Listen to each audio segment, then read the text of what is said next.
Okay, David?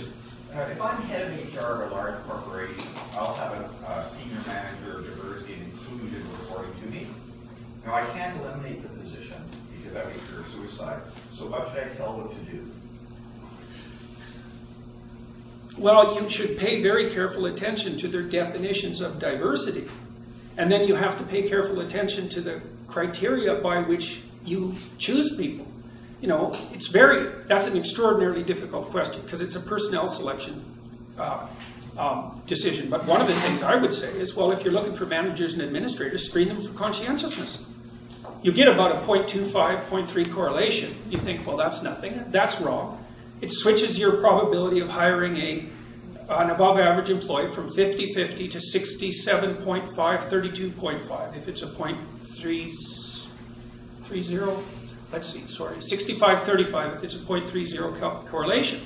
And because there's massive variability in the productivity of individuals, tilting your selection up to that degree will have massive, massive economic payoffs. I've done the calculations. They're crazy. And there's no bias in a conscientiousness test. So that's opposed to saying that a bias-free test for hiring, so the diversity person would be responsible for that. What happens when the board says, so what do you mean for women? When the court says it? The board. The board. The CEO says, oh, by the way, you're the diversity officer, what do you mean for women? Well, one of the things you might do is track the shifting ratio of men versus women in the corporation. But that's the sort of thing that requires a micro-analysis. You know, like there's going to be, and increasingly there are, many disciplines where women are overrepresented at every single level. That's happening in universities so fast. There won't be a damn man left in the Faculty of Arts and Science in 10 years. It's like, so for all you women who are looking for mates, you better be thinking about that. Because men are bailing out of university so fast, you cannot believe it. I've watched the curves for 15 years. It's linear up for women, linear down for men. And so you can think, well, that's really good for women. It's like, that's so clueless. There can't be anything that's bad for men that's good for women, and vice versa. You know? Another thing, too, that's, okay, so back to the board, you have to say, well, what's the industry? How does that map onto the valid natural interests of men and women? Is there any evidence that we're hiring stupidly? And the mere fact that you don't have as many women or as many men in one place versus another doesn't indicate, therefore, that you're prejudiced. You have to buy the equity argument to buy that. And if you buy the equity argument, well, you're done with it anyway. So because you're going to fall down that spiral, you'll never get out of it. You'll never hit equity. Not a chance. Now, a lot of these corporations are doing it out of guilt and fear. You know, you said that people are afraid to speak up. It's Jesus, you just have no idea how afraid people are to speak up. And it's actually no wonder. I mean, I made those videos, and it was like I got hit by a tidal wave. You know, it freaked me right out. It still does. I can't believe what happened. Like it's been, I would say overall it's been good, but it's not necessarily the kind of good you would wish on someone. I kind of would like to have my old life back. But whatever, you know, I knew what was coming, so it was only a matter of time. But people are so afraid to speak up. You just cannot believe it. Tenured professors, those are the most protected people in the universe. And they're afraid to speak up. And that tells you a lot about what people are like. But I should tell you, you should be afraid to speak up. But I'll tell you something else. You should be more afraid not to speak up. That's the thing. It's like you're screwed both ways. Pick your poison. You can either suffer the consequences of having a voice, or you can suffer the consequences of not having a voice. And I would highly recommend that you don't pick the suffering that goes along with not having a voice. That's dreadful. And so you might say, well, if I don't speak up, I'm safe. It's like, yeah, you are for the next 15 minutes. But you've sacrificed a bit of your soul. You might need that thing to get through life without getting all bitter and twisted and resentful. So if you've got something to say, maybe even to your board, you say it. And you don't know what's going to happen. It might be bad, it might be good, but silence has exactly the same consequences.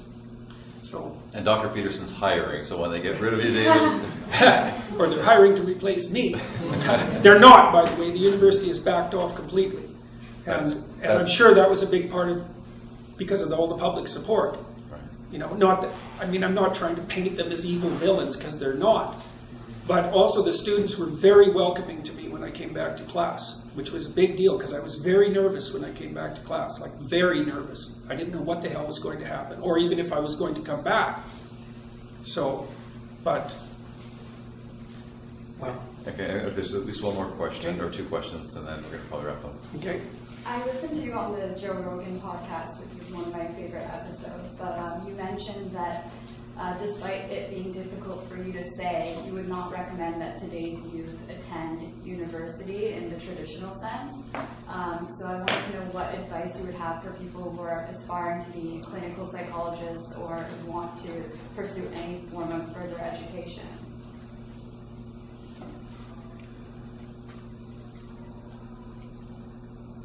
Don't take any nonsense. Read the damn classics. You know, now in clinical psychology programs, they're reading that bloody Wing Daryl Sue, or whatever his name is, the microaggression guy. You know, it's like, here's how you do cross-cultural counseling. It's like, no, that's a bunch of things you don't do. Like, I mean, that's what the books are. Here's things that you shouldn't do if you're doing cross-cultural counseling. That's helpful, but what are you going to do? Read Freud, read Jung, read Adler, read Rogers, read Maslow. These people knew what the hell they were talking about. Read the behaviorists. Get yourself educated with regards to neuroscience. There's lots of great things out there to read, and if your professors are too stupid to teach you what they should teach you, then you got to educate yourself in university anyways. You know, and so that's what I would recommend. And any institution is corrupt always, and so, you know, you're lucky.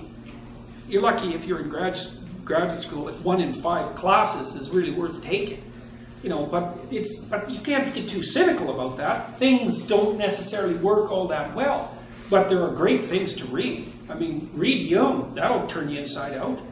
You know, read Nietzsche. There's lots of great thinkers there. And, you know, you have to read them intelligently. People squawk about Nietzsche because he was slightly misogynistic. But, I mean, God, he was sick. He could hardly even see. He could only write like one sentence at a time. He lived alone. He didn't get along with women. They were always rejecting him.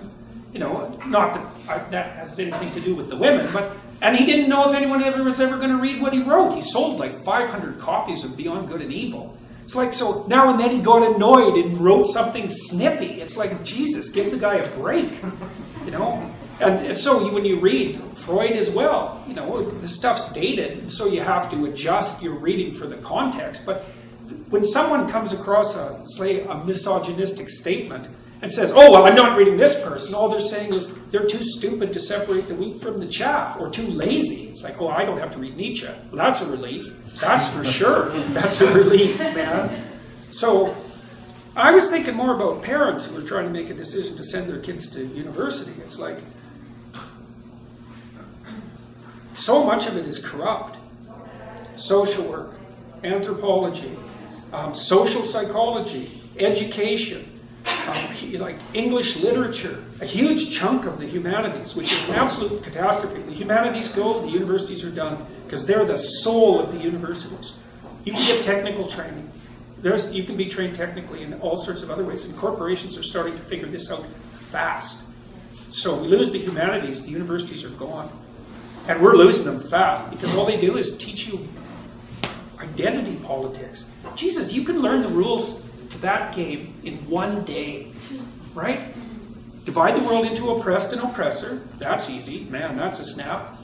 Assume the oppressors are the bad people and the oppressed are the good people. That's easy. Make noise about it and feel good. That's basically that. And, you know, don't pay any attention to your role. So, just save yourself $200,000. Very good. Well, there's that too. Yeah. Well, and the universities are in for a big shakeup because they don't know what's going to hit them with YouTube and online lectures. Man, they've got no idea what's coming down the pipes. So, because online lectures are powerful beyond belief, and someone who's going to sort out the accreditation problem in the next 4 or 5 years and cut the universities off at their knees. So, it's certainly going to come within the next 10 years. My question for you is, as a training therapist in a postmodern program, how do you think that might affect the process of therapy? Well, it puts you in there with all sorts of a priori axioms. You know, one of the things, I really like Carl Rogers. And one of the things Rogers does is listen. That's what you do as a therapist. The better you are at listening, the faster your clients will get better. And you have to listen without prejudice. And I mean that in the technical sense. It's like, okay, so I'm listening to you. It's like, I don't know what you're going to say. And I don't know if you're right. And I'm not going to tell you what to do because I don't know what you should do. And that's something about being a therapist. It's like, you do not want to tell people what to do because that's their life and you might screw it up. So what you want to do is listen to them very, very carefully and let them unwind their story. And most of it, they'll take care of themselves, you know, because no one's listened to them. And so they don't even know what they think. Their head is full of jumbled mess of thoughts and experiences. It's like a tangling of knots. And maybe the person needs to talk for like 3 years to sort it all out.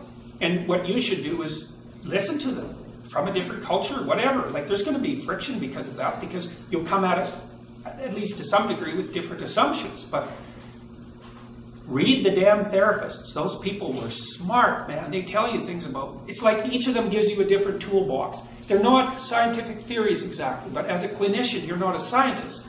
You're an engineer of the soul. That's a better way of thinking about it, because it's an applied... It's like engineering. It's an applied science.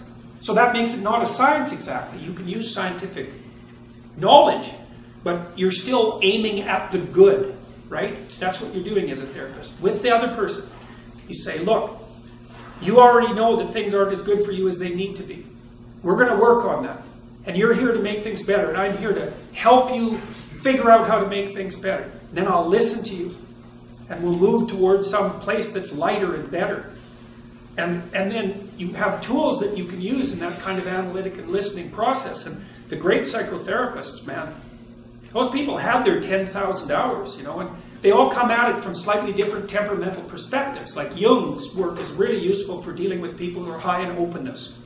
So his whole philosophy is, you have an open client, Jung works. If you have a conservative client, forget it. It's a whole different thing. So what I'm hearing from you is that the postmodern stance is helpful for the field of psychotherapy. From what you're saying is to listen, and that you're not giving an absolute truth to these clients. Yeah, but the problem is that the postmodern thing works out pretty well, but they keep nesting it in Marxism. It's like, oh yeah, but their primary identity is like sex or gender or ethnicity or race. It's like, no, sorry, we're not going there. So. And it's not exactly postmodernism, because the postmodernists are misinformed about the nature of scientific theories, I think. And they don't really see them as tools, but I see them as tools. And so you can have a diverse range of tools, and each one doesn't have to claim epistemological or ontological priority, but that means that you have to view those sorts of theories as tools. That makes you a pragmatist, not a postmodernist.